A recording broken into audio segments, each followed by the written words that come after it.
There are certain images that the word Kerala evokes in people's minds. Vast green landscapes, the coast and backwaters, and maybe even those tourist brochure pictures of Kathakali performers. But there is another emblem to this ancient land, something that pervades the Malayali's life in everything from religious rituals to political processions. And this is the drum we call the Chenda.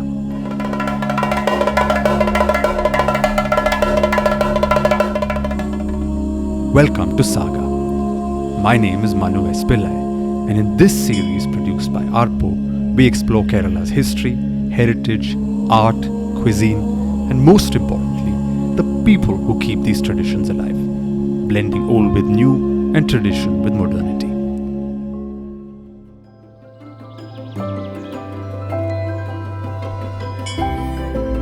The Chenda is the perfect beginning for this saga. Most imagine it as a musical instrument, specific to sacred settings and exclusive caste groups. And yet the Chenda today is played by men and women in every kind of context, from office settings to even football matches. There are many established older Chenda masters, of course, but for this episode, I invite you to a conversation with Deepu Menon, a young performer from Tripunithura. I came across Deepu first on social media, where he has a large following. And I was full of questions. How did an outsider, not from one of the traditional performing castes, get interested in learning to play the Chenda? What is the life of a modern day performer who also has a 9-to-5 job to manage? And how is this centuries-old musical instrument adapting to the 21st century world?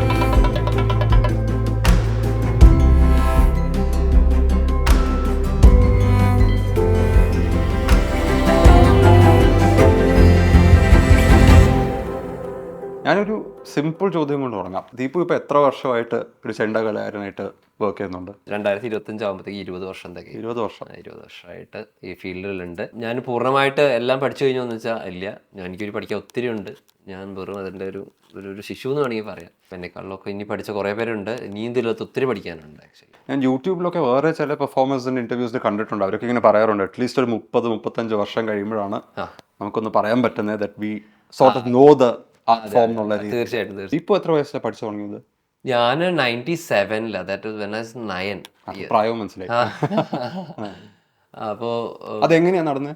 അത് എനിക്ക് actually ചെണ്ടയായിട്ട് വലിയ താല്പര്യമൊന്നും ഉണ്ടായിരുന്നില്ല. അപ്പം അച്ഛൻ, ഞങ്ങൾക്കൊരു കടയുണ്ട്, ഇപ്പോൾ ഒരു ഹാർഡ്വെയർ ബിസിനസ് നടത്തുന്നു. കടയിൽ വരുന്ന ഒരു ആളുമായിട്ട് സംസാരിച്ചിട്ട് ഈ ഫ്രം എ മാരാർ ഫാമിലി. അപ്പോൾ ആളോട് ചോദിച്ചിട്ട് അച്ഛൻ എന്നോട് പോലും ചോദിക്കാണ്ട് വീട്ടിലേക്ക് ആളെ വിളിച്ചുകൊണ്ട് വരികയത്. So we had classes on Sundays, just Sundays. പക്ഷെ പ്രശ്നം എന്താ വെച്ചാൽ അന്ന് ഞാൻ മാത്രമേ ഉള്ളൂ പഠിക്കാൻ, ഒറ്റയ്ക്ക്. അപ്പോൾ വീട്ടിൽ വന്നിട്ടുള്ള പഠിപ്പിക്കലാണ്. അപ്പം അൺയൂഷ്വൽ ആണ്. പക്ഷെ ആള് വന്ന് പഠിപ്പിച്ചോളാന്ന് പറഞ്ഞു, വീട്ടിൽ വന്ന് പഠിപ്പിക്കുകയായിരുന്നു. ആദ്യമൊന്നും എനിക്ക് കുഴപ്പമുണ്ടായിരുന്നില്ല. പക്ഷെ എന്താ വെച്ചാൽ വെക്കേഷൻ ആകുമ്പോഴത്തേക്കും വെൻ ഓൾ ദ അതർ എൻ്റെ കൊളീഗ്സ്, എൻ്റെ ഫ്രണ്ട്സ്, എൻ്റെ കസിൻസ് ഒക്കെ കളിക്കുമ്പോൾ ഞാനിവിടെ ഇരുന്ന് പഠിച്ചുകൊണ്ടിരിക്കുക. അപ്പം ഒറ്റയ്ക്കുള്ള പഠിത്തം എന്ന് പറയുമ്പോഴത്തേക്കും നമുക്ക് വേറെ ആരോടും കമ്മ്യൂണിക്കേറ്റ് ഇല്ല. എന്ന് ആശാനായിട്ട് മാത്രമേ ഉള്ളൂ. അപ്പോൾ ആശാൻ ചീത്ത പറയുമോ ദേഷ്യപ്പെടുമോ എന്നുള്ളൊരു പേടി കൊണ്ട് പലതും നമ്മൾ ചോദിക്കുകയില്ല. അത് കഴിഞ്ഞിട്ട് ഞങ്ങളുടെ അവിടെ അടുത്ത് തന്നെ ഒരു പെരുന്തൽക്കോവിൽ എന്ന് പറയുന്ന അമ്പലമുണ്ട്. അപ്പോൾ ആ അമ്പലത്തിൽ അടിയന്തര കാര്യങ്ങൾ നടത്തുന്നത്, അടിയന്തര കാര്യം എന്ന് പറഞ്ഞാൽ അകത്തെ സംബന്ധമായിട്ടുള്ള ക്ഷേത്ര അടിയന്തര ചടങ്ങുകൾ എന്ന് പറയും. അപ്പോൾ അത് ഉണ്ണികൃഷ്ണൻ എന്ന് പറഞ്ഞിട്ടൊരു ആശാനാണ്. അപ്പോൾ ആൾ ഇതേപോലെ തന്നെ പറഞ്ഞു, വന്ന് പഠിക്കാൻ പറഞ്ഞു. അവിടെ വെച്ച് 4-4:30 ചെല്ലണം രാവിലെ. നാശം വന്നിട്ടുണ്ടാവില്ല. കുളത്തിന്റെ കടവിലായിട്ട് പഴയ അമ്പലം, ഈ വൈക്കത്തമ്പലത്തെ പോലെയൊക്കെ തന്നെ ഒരു അമ്പലം. ആ കുളത്തിന്റെ കടവില് ഒരു മുറിയിൽ ഇങ്ങനെ കല്ലിട്ടുണ്ട്, മുട്ടിയും കോലും ഒക്കെ ഉണ്ട്. അവിടെ നിന്ന് ഒറ്റയ്ക്ക് പഠിക്കണം. കല്ലിട്ട് ആദ്യം പഠിക്കണം. കല്ലും വേണം. ഇതേപോലെ ഇപ്പൊ ഉള്ള പിള്ളേരൊക്കെ ഇങ്ങനെ ഇരുന്നൊക്കെയാ പഠിക്കുക. നമുക്ക് അങ്ങനെയല്ല. നമുക്ക് ഇങ്ങനെ ഇരിക്കുക, കുന്തക്കാലിലിരിക്കാന്ന് പറയും. എന്നിട്ട് കൈ ഇങ്ങനെ വരണം. എന്നാലാണ് ചെണ്ടയിൽ കൈ ഇങ്ങനെ വരണം. അപ്പൊ അതൊക്കെ പഠിപ്പിക്കാനായിട്ട് അങ്ങനെ അവിടെ നിന്ന് ഓട്ടാൻ പറ്റുള്ളൂ. അപ്പൊ അവിടെ പഠിക്കലുണ്ടായി, അവിടെയും. പക്ഷെ ഇത് തന്നെയാ പ്രശ്നം, ഒറ്റയ്ക്കാണ്. ഞാൻ ഒറ്റയ്ക്ക് കൊട്ടുമ്പോൾ ആശാൻ ഇല്ലാണ്ട് നമ്മൾ ഒറ്റയ്ക്ക് കൊട്ടിയ ഒരു ഇതും ഇല്ല.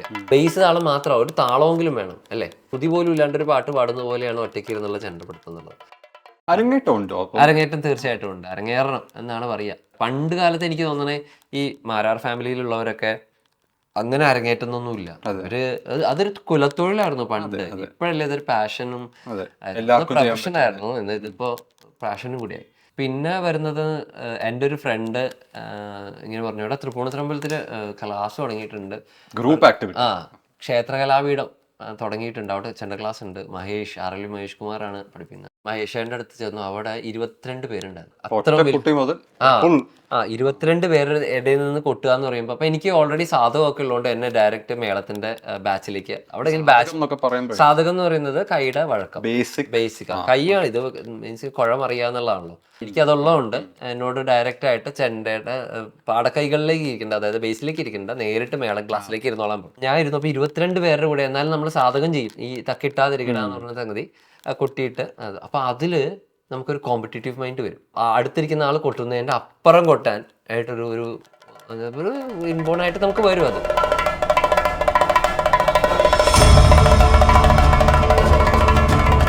നല്ല സാധകം, എന്നെക്കാളും നല്ലോണം കൊട്ടുന്ന കുറെ പേരുണ്ട്. അപ്പൊ എനിക്ക് അവരിലും മേലെ കൊട്ടണം എന്നുള്ള ഒരു ചിന്ത ശരിക്കും വന്നത് അവിടെ. അങ്ങനെ ആ കോമ്പറ്റീറ്റീവ് മൈൻഡിൽ ഞാൻ മഹേശ്വരന്റെ അടുത്ത് നിന്നാണ് പൂർണ്ണമായിട്ടും പഠിച്ചത്. അച്ഛൻ ഇങ്ങനെ തെള്ളി വിട്ട ഒരു സാധനം മാറി ഒരു പാഷനിലേക്ക്. തീർച്ചയായിട്ടും ഈ മഹേശ്വരന്റെ അടുത്ത് നിന്ന് 22 പേരുടെ കൂടി ഇരുന്നില്ലേ, അതിൽ ഒരു ക്ലാസ്സിൽ എനിക്ക് കറക്റ്റ് മനസ്സിലായി. കാരണം അതുവരെ എനിക്ക് അതിന്റെ ഒരു ശരിക്കും ഒരു റിതം കിട്ടുന്നില്ല. ഇത്രയും കുട്ടികളുടെ ഇടയിൽ നിന്ന് കൊട്ടുമ്പോൾ ചില സമയത്ത് നമുക്ക് ഒരു റെക്കഗ്നേഷൻ കിട്ടും, ഒരു അപ്രീസിയേഷൻ കിട്ടും. ആശാന്റെ നീ മതി അത് കൊട്ട്, അതിന്റെ അടുത്ത് കൊട്ട്, മോട്ടിവേഷൻ കിട്ടും. അത് ശരിക്കും എന്നെ പുഷ് ചെയ്തിട്ടുണ്ട്.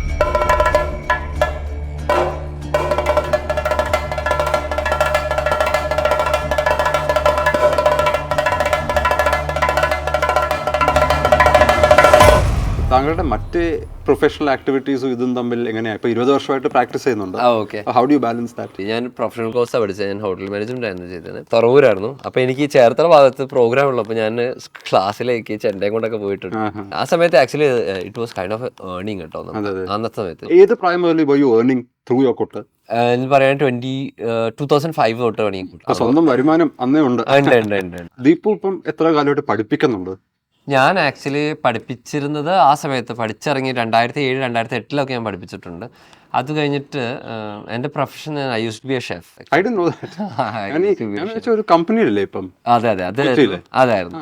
സോ എന്റെ ബിഗിനിങ് എന്ന് പറഞ്ഞാൽ ഹോട്ടൽ മാനേജ്മെന്റ് കംപ്ലീറ്റ് ചെയ്തിട്ട് 2009-2011 വരെ ഇവിടെ കെസിനോ ഗ്രൂപ്പിന്റെ കൂടെയായിരുന്നു, CGHന്റെ കൂടെ. അവിടെ ആയിരുന്നപ്പോഴും ഞാൻ ലീവൊക്കെ എടുത്തിട്ട് പ്രോഗ്രാമിലൊക്കെ പോയായിരുന്നു. അത് കഴിഞ്ഞിട്ട് എനിക്ക് അവിടെ നിന്നുകൊണ്ട് തന്നെ ഞാൻ ക്രൂസിലേക്ക് അപ്ലൈ ചെയ്തു, എനിക്ക് കിട്ടി.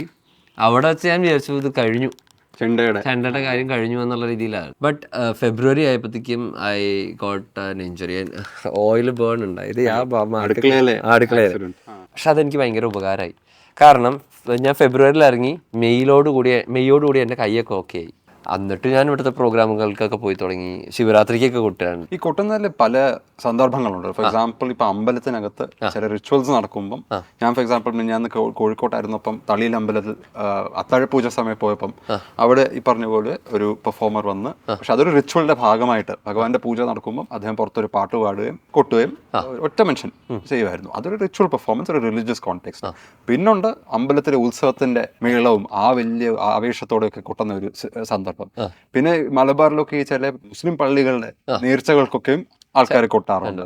പിന്നെ എന്റർടൈൻമെന്റ് ഉണ്ട്. താങ്കൾ തന്നെ ഇപ്പം വരുന്നതിന് മുമ്പ് പറഞ്ഞല്ലോ ബാംഗ്ലൂരിൽ ഓണത്തിന്റെ പ്രോഗ്രാമത്തിന് വേണ്ടി പോയി ഒരു ഓഫീസിൽ. What do you enjoy the most? ഇതെല്ലാം ചെയ്യാറുണ്ട്.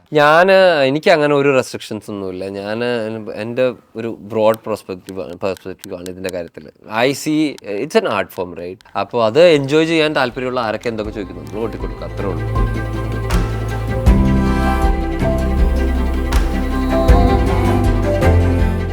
താങ്കൾ തന്നെ മുമ്പ് പറഞ്ഞു ഇതൊരു കുല വഴി കിട്ടുന്ന ഒരു പ്രാക്ടീസ് ആയിരുന്നു ഒരു കാലത്ത്. Of course lots of people are doing it.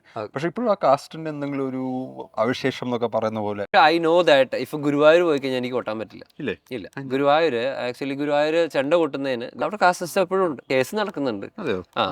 Guruvayur ചെണ്ട കൊട്ടണമെങ്കിൽ മാരാരാവാം, അല്ലെങ്കിൽ നമ്പീശൻ, അമ്പലവാസി ആവണം എന്നുണ്ട്. അത് ഞാൻ എവിടെയോ ഒരിക്കൽ വായിച്ചിട്ടുണ്ട്. ചില ഇൻസ്ട്രുമെന്റ്സ് മാരാറിന് മാത്രമേ പറ്റുള്ളൂ, മറ്റേത് വേണേ ഒരു നായരും ആയിക്കോട്ടെ എന്നുള്ളത്. ഇത് നമ്മൾ പറഞ്ഞ എല്ലാം കോൺട്രവേഴ്ഷ്യലാണ്. പക്ഷെ ഇതൊക്കെ മാറേണ്ട സമയമായില്ലേ സത്യം പറഞ്ഞാൽ. ഈ ഒരു കാലഘട്ടത്തിലൊക്കെ അങ്ങനെ വിചാരിച്ചിട്ട് കാര്യമില്ല. കഴിവുള്ളവൻ അവതരിപ്പിക്കുമ്പോൾ അതിന് കൈയടിക്കണം എന്നാണ് ഞാൻ പറയുന്നത്. കഴിവുള്ളവനെ എവിടെയാണെങ്കിലും, അത് ജാതിയും മതവും ഒന്നും നോക്കിയിട്ടല്ല, അതിന് ഉപരിയായിട്ട് കഴിവാണ് നമ്മൾ നോക്കേണ്ടത്. കലാകാരൻ എങ്ങനെയായാലും അംഗീകരിക്കപ്പെടണം. പഠിക്കാൻ വരുന്ന കുട്ടികളിൽ ഒരു ഇൻക്രീസിങ് നമ്പർ കാണുന്നുണ്ടോ? ഫോർ എക്സാമ്പിൾ ഒരു കാലത്ത് ഞാൻ ചില വേറെ എക്സ്പീരിയൻസ് മാരാർസിൻ്റെ ഒക്കെ ഇൻ്റർവ്യൂസ് കാണുമ്പോൾ അവർ പറയാറുണ്ട്, ഒരു കാലം ഉണ്ടായിരുന്നു വെൻ ബീങ് എ ചെണ്ടക്കാരൻ വാസ് കൺസിഡേർഡ് ഒരു അതൊരു പരിഷ്കാരം ഇല്ലാത്തൊരു സംഭവം എന്നുള്ളത്.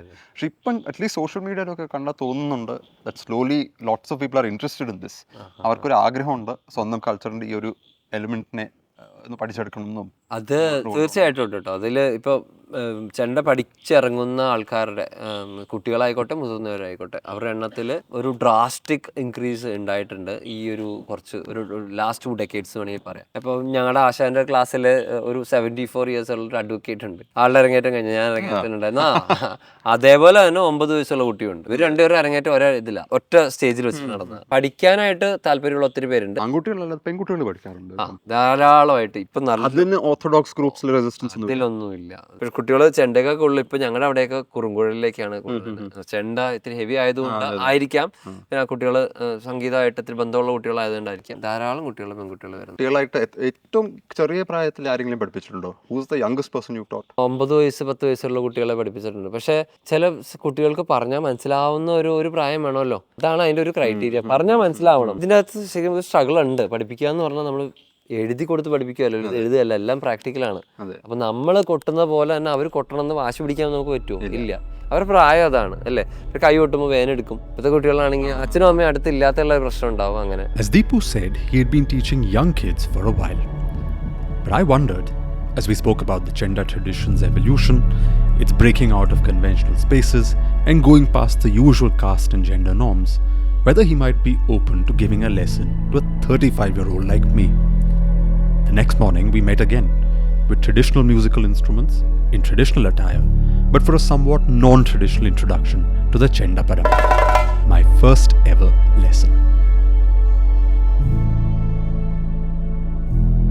നമുക്ക് ചെണ്ട ക്ലാസ് തുടങ്ങുന്നത് എപ്പോഴും ഒരു കല്ലിന്റെ ഒരു ഇതിലും പുളിമുട്ടിയും കൊണ്ടാണ്. നമുക്ക് ഇപ്പം അത് അവൈലബിൾ അല്ലാത്തതുകൊണ്ട് എൻ്റെ ഉള്ളത് ഒരു ചെണ്ടയും ഒരു വലന്തലയാണ്. നമുക്ക് അതിൽ ഞാൻ ബേസിക്സ് ആയിട്ടുള്ള കാര്യങ്ങൾ പറഞ്ഞു തരാം. അപ്പൊ ഇരുന്ന് പഠിക്കാന്ന് വെച്ചാൽ ഇത്തിരി ബുദ്ധിമുട്ടുള്ള മുണ്ടൊന്ന് അഡ്ജസ്റ്റ് ചെയ്തോളൂ. എന്നിട്ട് 2 കാലും കൊണ്ട് ഈ ചെണ്ടയൊന്ന് ചെണ്ട അങ്ങോട്ടായിരിക്കണം ഫ്ലോ, ഇങ്ങോട്ട്. മനസ്സിലായോ? ഇതിൽ ആദ്യം നമുക്ക് പഠിക്കുമ്പോൾ ഗണപതി കൈ കൊട്ടിയിട്ടാണ് പഠിക്കാറ്. ഇതൊക്കെ കുഴപ്പമില്ല. നമുക്കിപ്പോൾ ഞാൻ ബേസിക് ആയിട്ടുള്ള കാര്യങ്ങൾ പറഞ്ഞാണ്. ഗണപതി കൈ ഞാൻ പിടിച്ചു കൊട്ടിക്കുക വേണ്ടത്, അതിപ്പോൾ കൈ പിടിച്ച് കൊട്ടിക്കുക വേണ്ടത്. അത് പ്രാക്ടിക്കൽ ഇല്ലാത്തതുകൊണ്ട് ഞാൻ അതിന്റെ ബേസിക് ആയിട്ടുള്ള പാടക്കൈകൾ വരും. നമുക്ക് ആദ്യം വേണ്ടത് കൈക്ക് സാധകമാണ്. അതായത് സാധകം എന്ന് പറഞ്ഞാൽ കൈക്ക് റിസ്റ്റ് മൂവ്മെന്റ്സ് ആണ് നമുക്ക് വേണ്ടത്. ഇത് എത്രത്തോളം ഫ്ലെക്സിബിൾ ആവുന്നു അത്രത്തോളം. പക്ഷെ റിസ്റ്റ് വെച്ച് മാത്രമാണോ അതോ കൈ മൊത്തം അനക്കിക്കൊണ്ടാണോ? റിസ്റ്റ് മൂവ് ഒരു പരിധിക്കുള്ള നമുക്ക് ഇങ്ങനെ ചെയ്യാൻ പറ്റില്ല. അപ്പൊ എന്തായാലും ഈ ഷോൾഡർ തൊട്ടുള്ള കാര്യങ്ങൾ അനങ്ങണം. ഇവിടെ തൊട്ട് ഉള്ള മൂവ്മെന്റ്സ് ഉണ്ടെങ്കിൽ ഇതെല്ലാം കണക്റ്റഡ് ആണ് ആക്ച്വലി. നമുക്ക് പാടക്കൈകളായിട്ട് 2 മെയിൻ പാടക്കൈകളാണ്. പാടക്കൈകൾ എന്ന് പറഞ്ഞപ്പോൾ തക്കിട്ട തരികിട എന്ന 2 പാടക്കൈകളാണ് മെയിൻ ആയിട്ടുള്ളത്. തക്കിട്ടയില് 3 അക്ഷരം, താ ഈ കൈയിലും, കീ എന്ന അക്ഷരം അകത്തോട്ടും, ടാ എന്നുള്ള അക്ഷരം പുറത്തോട്ടും. ഇത് നമ്മൾ ഓരോ കാലങ്ങളായിട്ട് നിർദ്ദേശപ്പെടുത്തി. നമ്മൾ തുടങ്ങുന്ന കാലത്തെ 1ാം കാലം എന്നും, അതിന്റെ ഡബിൾ സ്പീഡിൽ വരുന്നത് 2, അതിന്റെ ഡബിളിൽ വരുന്നത് 3, അതിന്റെ ഡബിൾ വരുന്നത് 4. ഇനി 4 കഴിഞ്ഞിട്ട് കൊട്ടാൻ വഴി 5ാം കാലം കൊട്ടാം, 6ാം കാലം കൊട്ടാം. അതൊക്കെ അവരവരുടെ എത്രത്തോളം നമ്മൾ ഡെഡിക്കേറ്റഡ് ആയിട്ട് ഇതിലേക്ക് കൊടുക്കുന്നു, എക്സ്പെർട്ടീസ് നമ്മൾ ബിൽഡ് ചെയ്യുന്ന അനുസരിച്ചിരിക്കും നമ്മൾ കൊട്ടുന്ന കാലങ്ങളുടെ എണ്ണം വരുന്നത്. ഈ കയ്യിലെ കോല് പിടിക്കുന്നത് നമുക്ക് ആക്ച്വലി ഈ 3 വിരലുകൊണ്ടാണ് ഗ്രിപ്പ് കൊടുക്കേണ്ടത്. ഈ ഒരു കോല് ഈ ഒരു വിരല് അതൊന്ന് ബാലൻസ് ചെയ്യാൻ മാത്രം എടുത്താൽ മതി. ചിലവരിത് ഇങ്ങനെ പിടിക്കുന്നവരുണ്ട്. ഈ 3 എണ്ണത്തിലാണ് ശരിക്കും നിൽക്കേണ്ടത്. ഇത് ഈ തമ്പാണെങ്കിൽ ഇവിടെ നിന്നുള്ള സപ്പോർട്ട്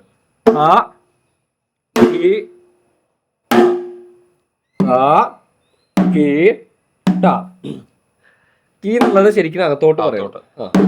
അകത്തോട്ട് പറയുമ്പോൾ കുഴം പറയട്ടെ. അത് തന്നെ. എന്നിട്ട് അത് അവിടെ ഹോൾഡ് ചെയ്യുക, എന്നിട്ട് റിലീസ് ചെയ്യുക.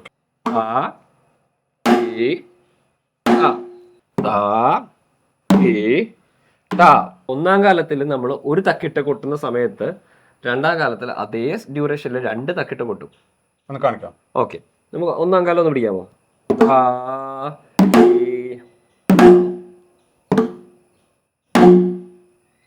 അത് കോൺസ്റ്റന്റ് ആക്കി വെക്കും കേട്ടോ.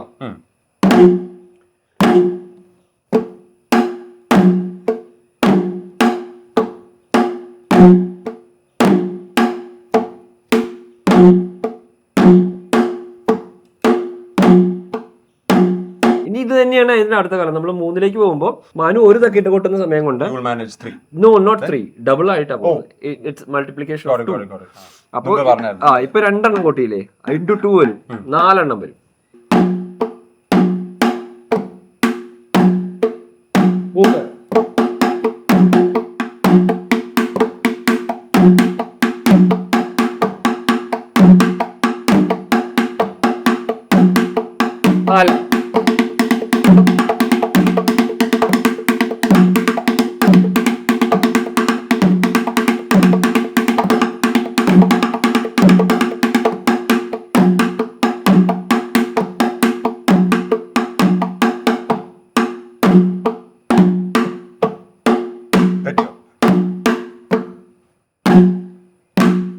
It's like A pyramid.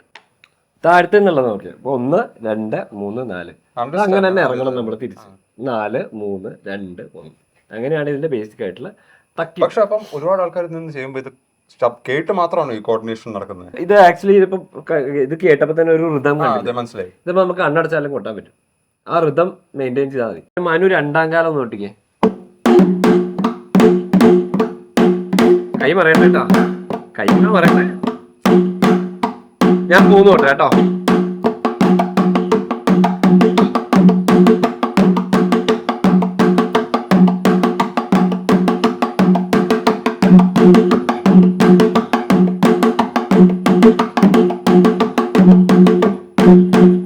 കേൾക്കാൻ ഒരു പ്രത്യേക രസമില്ലേ?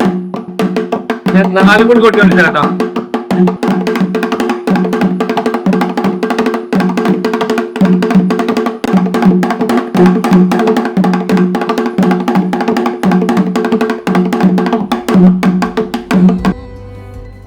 For the 30 minutes or so that Deepu continued to teach me, I made a bunch of mistakes. But I must confess that there was a magical sense of energy from the beats as we played side by side. And yet I had a lot of questions left. The instruments themselves I had heard once were classified as Devavadyas and Asuravadyas, crudely translated as divine and demonic instruments. What was that all about? അതൊരു official classification അല്ല. There is nothing as called as an official classification of വാദ്യാസ് here in Kerala. വേണമെങ്കിൽ പറയാം the cultural way of how they have classified. The classification is based on the sound what they produce, not the sound actually. അതിന്റെ the type of sound, fear sound വരുന്ന എല്ലാം അസുരവാദ്യമായിട്ടും soothing ആയിട്ടുള്ളതും ഒരു calming ആയിട്ടുള്ള sound വരുന്ന എല്ലാം ദേവവാദ്യമായിട്ടാണ് നമ്മൾ എടുക്കുന്നത്. അങ്ങനെ വരുന്ന ഒരു ഇൻസ്ട്രുമെന്റ്സ് 2 ഉണ്ട്. ഇടയ്ക്ക് ദേവവാദ്യമായിട്ടും അസുരവാദ്യമായിട്ടും ചിലവർ പറയുന്നുണ്ട്. അപ്പൊ അതിനെ നമ്മള് മധ്യമവാദ്യം, അതിന് നടുക്ക് നിൽക്കുന്ന ഒരു ബ്രിഡ്ജിങ് ഇൻസ്ട്രുമെന്റ് ആയിട്ട് വേണമെങ്കിൽ പറയാം. പക്ഷെ അത് ലിറ്ററലി കോൺട്രവേഴ്ഷ്യൽ ആണ്. മിക്കവരോട് ചോദിക്കുമ്പോൾ അല്ലാന്ന് തന്നെ പറയാറുണ്ട്. പക്ഷെ മദ്ദളം അങ്ങനെയല്ല. മദ്ദളത്തിന്റെ വലത്തെ കയ്യിൽ ചുറ്റിട്ട് കൊട്ടുന്ന ഒരു വെള്ള കളർ സാധനം ഇട്ട് കൊട്ടുന്ന ഭാഗം അസുരനായിട്ടും മറ്റേത് ദേവനായിട്ടാണ് എടുക്കുന്നത്. ഇതിന്റെ സൈസ് വെച്ചോണ്ടോ? For example smaller instruments are അങ്ങനെ പറയാൻ പറ്റില്ല. ഇപ്പൊ കുറുങ്കുഴല് ചെറുതാണ്, അത് അസുരനാണ്.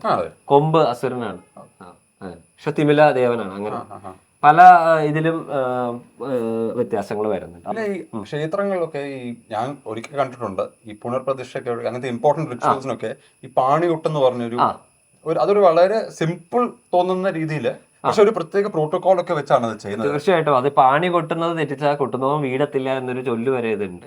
അത് ഈ പാണി എന്ന രീതിയിൽ പല പാണികൾ കേരളത്തിൽ നിലവിലുണ്ട്. ഇപ്പൊ എറണാകുളം ജില്ലയിൽ കൊട്ടുന്ന പാണിയല്ല.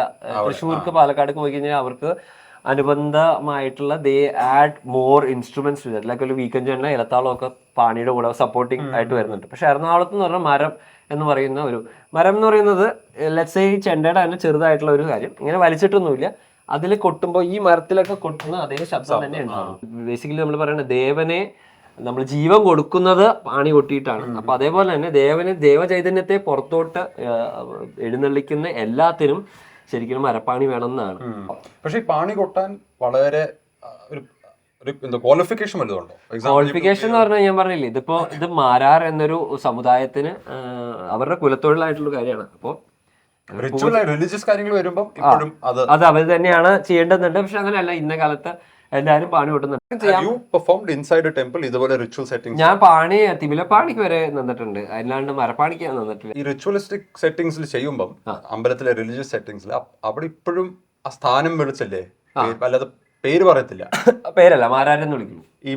ഈവൻ നായരായാലും നമ്പൂരി ആയാലും എന്തായാലും സ്ഥാനം വെച്ച് മാരാരെ. അതിപ്പോ പാണി കൊട്ടുമ്പോ നമുക്ക് പുതുവസ്ത്രം തരണം എന്നാണ്, മുണ്ടെന്നല്ല അവരുടെ വസ്ത്രം എന്ന് പറയാം. അപ്പൊ ഒരു ഉത്തരീയം തരും, ഒരു തോർത്ത് മുണ്ട് തരും. അപ്പൊ നമ്മളതിന് പിരിച്ച് ഇങ്ങനെ നമ്മൾ പൂന്നൂലിടുന്ന പോലെ അതിനെ ഇടുന്നത്. പിന്നെ മുണ്ടെടുക്കുന്നത് തട്ടെടുക്കുക എന്ന് പറയും. തട്ടെടുക്കുന്ന രീതിയിലാണ് എടുക്കുന്നത്. അപ്പൊ അതൊരു പ്രത്യേക രീതിയിലാണ് മുണ്ടെടുക്കുന്നത്. അപ്പൊ അത് തരുമ്പോ മാരാരെ വസ്ത്രം എന്ന് പറഞ്ഞിട്ട് തരും. ഈ മേളങ്ങൾക്ക് തന്നെ പല ടൈപ്സ് കേട്ടിട്ടുണ്ട്. പാണ്ടി എന്ന് കേട്ടിട്ടുണ്ട്, പഞ്ചാരി മേളം എന്ന് കേട്ടിട്ടുണ്ട്. ഇതിന്റെയൊക്കെ വ്യത്യാസം? പണ്ടുള്ള ഒരു ചിട്ടക്രമം വെച്ചിട്ട് അകത്തെ കലശാധികാരികൾക്ക് ചെമ്പടയും, അത് കഴിഞ്ഞിട്ട് നടപ്പുര വരെ ഉള്ള ആഘോഷങ്ങൾക്ക് പഞ്ചാരിയും, മതിൽക്ക് പുറത്ത് അതായത് താലപ്പൊലി പോലത്തെ എല്ലാ ക്രൗഡിനെ നമുക്ക് ഇത്തിരി വൈബ് ചെയ്യാനുള്ള രീതിയിലുള്ള കൊട്ട് വരുന്നിടത്ത് പാണ്ടിയും കൊട്ടുന്നതാണ്. അപ്പൊ മേജർ ആയിട്ടുള്ള മേളം എന്ന് പറഞ്ഞാൽ പാണ്ടിയും പഞ്ചാരിയും തന്നെയാണ്. അപ്പൊ ഇതില് പിന്നെ ഒത്തിരി മേളങ്ങളുണ്ട് കേട്ടോ. ആടന്ത, അഞ്ചാടന്ത, രൂപകം, ധ്രുവം, അങ്ങനെ ഒത്തിരി മേളങ്ങളുണ്ട്. പക്ഷെ ഏറ്റവും വൈഡ്ലി എന്റർടൈൻഡ് ആയിട്ടുള്ളതും പെട്ടെന്ന് മനസ്സിലാക്കാനും വൈബ് ചെയ്യാനും എളുപ്പമുള്ള മേളം പഞ്ചാരിയും പാണ്ടിയുമാണ്. നമ്മളിപ്പോ ഈ സോഷ്യൽ മീഡിയയിലൊക്കെ ഒരുപാട് ഇങ്ങനെ വൈറലായി പോകുന്ന കൊട്ടിന്റെ ഈ ഉത്സവങ്ങൾക്കൊക്കെ കാണുന്നൊക്കെ അതെല്ലാം ഇതല്ല. ഇപ്പൊ ഈ റീസെന്റ് ഇപ്പൊ ശിങ്കാരി മേളം എന്ന് പറഞ്ഞിട്ടൊരു മേളം നമുക്ക് കേരളത്തിൽ അവൈലബിൾ ആണ്. ശിങ്കാരി മേളം Manu is elder than Shinkari മേളം എന്ന് എനിക്ക് വേണ്ടി. അത് ശിങ്കാരി മേളം ഉണ്ടായിട്ട് അത്രയും കൂടി കൊല്ലമായിട്ടില്ല. തീർച്ചയായിട്ടും ഒരു ഞാൻ പറയുന്നത് 25 വർഷം മാക്സിമം 25 വർഷമായിട്ടുണ്ടാവുള്ളൂ ഈ ഒരു സംഗതി ഉണ്ടായി വന്നിട്ട്. ഞാൻ ആദ്യം ഒക്കെ അതിന് ഭയങ്കര എതിരായിരുന്നു. പക്ഷെ ഞാൻ നോക്കുമ്പോൾ ഇറ്റ് ഈസ് ഒരു കമ്മ്യൂണിറ്റിയുടെ ഒക്കെ വേ ഓഫ് ലിവിങ് ആണ്. ഹൗ ദേ ഏൺ ബ്രെഡ് അത് വെച്ചിട്ടാണ്. പിന്നെ അതിന് ഭയങ്കര സ്വീകാര്യത കിട്ടുന്നുണ്ട്. ആ ഒരു മേളത്തിന് ജാതി മത ഭേദമന്യേ എല്ലായിടത്തും ഒരു അംഗീകാരം കിട്ടുന്നുണ്ട്. അപ്പൊ അങ്ങനെ കൊട്ടുന്നവർ കൊട്ടിക്കോട്ടെ എന്നുള്ള രീതിയിലാണ്. ഇവൻ ഞാൻ കൊട്ടിയിട്ടുണ്ടോന്ന് വെച്ചിട്ടുണ്ടെങ്കിൽ എനിക്ക് കൊട്ടണ്ടിയൊക്കെ വന്നിട്ടുണ്ട്. ചിലയിടത്തൊക്കെ പോയി കഴിയുമ്പോൾ നിങ്ങൾ മറ്റത് കൊട്ടൂലേ, ശിങ്കാരി മേളം കൊട്ടൂലേ എന്ന് പറയുമ്പോൾ ചോദിച്ചേ. അപ്പൊ നമ്മളങ്ങനെ കൊട്ടിയിട്ടുണ്ട് കേട്ടോ. ഞാൻ അങ്ങനെ കൊട്ടിയിട്ടില്ല, ഞാൻ തുറന്നു തന്നെ പറയാം, കൊട്ടിയിട്ടുണ്ട്. പക്ഷെ നമ്മളെ ചില സാഹചര്യങ്ങൾ അങ്ങനെ കൊട്ടേണ്ടി വരാറുണ്ട്. പിന്നെ ഒരു കാര്യം വെച്ചാൽ ഇവര് എനിക്ക് ഇഷ്ടപ്പെടാത്തൊരു കാര്യം തന്നെ ചെണ്ട എടുത്ത് മേലിലോട്ട് എറിയുന്നത്, അങ്ങനെ കുറെ സ്റ്റെപ്പ് ഒക്കെ ഇട്ടിട്ട് കൊട്ടുന്നത്. Crowd pleasing but defaming this instrument, right?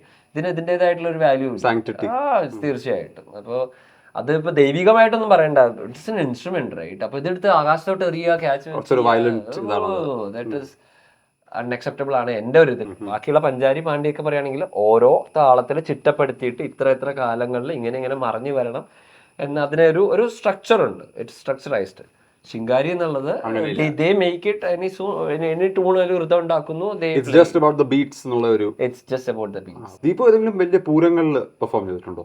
ഞാൻ തൃശ്ശൂർ ചൂരക്കോട്ടുകാവ് അമ്പലത്തിൽ കൊട്ടിയിട്ടുണ്ട്. എറണാകുളം ജില്ലയിൽ കൊട്ടുന്ന തൃപ്പൂണിത്തുറ അമ്പലത്തില് വൃശ്ചികോത്സവത്തിന് സ്ഥിരമായിട്ടില്ല.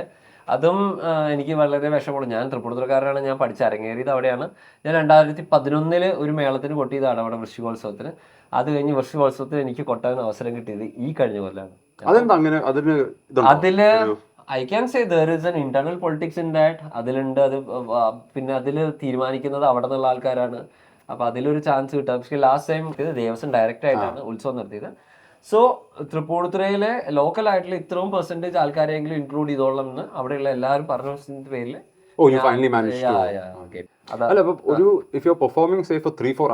ഒരു സ്ട്രെച്ചിൽ അതിന്റെ ഒരു പ്രിപ്പറേഷൻ ടെക്നിക്കലി എങ്ങനെയാണ്? എന്ത് കഴിച്ചിട്ടാണ് നിങ്ങൾ പോകുന്നത്?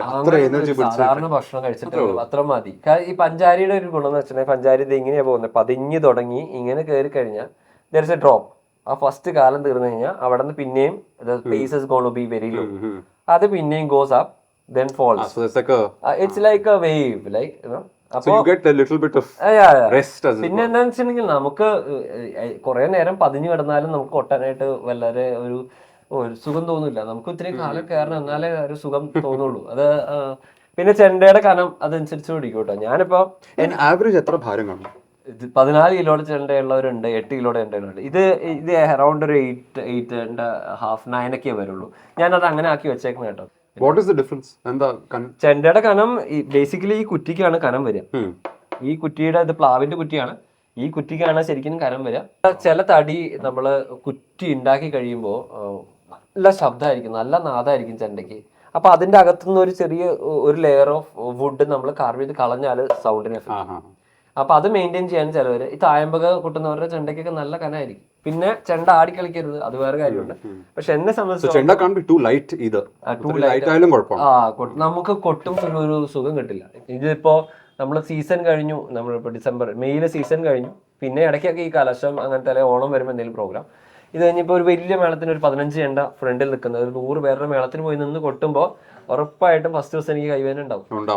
പിന്നെ അത് എത്ര പ്രാക്ടീസ്ഡ് ആണെങ്കിലും ആദ്യത്തെ ദിവസം പ്രാക്ടീസ്ഡ് ആണെങ്കിൽ ഉണ്ടാവില്ല, കാരണം എത്ര എക്സ്പീരിയൻസ്ഡ് ആണെങ്കിലും അതുണ്ടാവും. ആദ്യത്തെ ഒരു ദിവസം അവർക്കുണ്ടാവും എനിക്കറിയില്ല, എനിക്കും ഉണ്ടാവും എന്തായാലും, ഞാൻ പറയാതെ. അപ്പോൾ അത് 2 മേളം കഴിയുമ്പോൾ അത് തനിയെ വെക്കോളും. പിന്നെ നമുക്ക് കൈ വരുന്നില്ല, ഡെഫിനറ്റ്ലി മസിൽ വിൽ റീകലക്ട്. അപ്പൊ കൈ മറിയാന്നുള്ളത് ഇത്തിരി ബുദ്ധിമുട്ടായിരിക്കും, പിന്നെ അത് ആ ഫ്ലോയിൽ വന്നോളൂ. It was time to say goodbye to Deepu, even though I had heaps and heaps of questions to ask him. He had spent 2 whole days with me and the team at Arpo, and obviously had to rush back home to Tripundra and to get to work. But after our goodbyes, while still on the drive home, Deepu rang me. "Nanoru karyam theerumaanichu," he said. "Iniyum chenda matram madi. I've quit my job, that is, and I'm now devoting myself fully to the chenda." And I must confess, as we wrapped up our shoot, that there was a strange, uplifting joy in hearing that. Thank you for watching this episode. We'll be back with more in the Saga series. I'm Manu S. Pillai, and see you next time.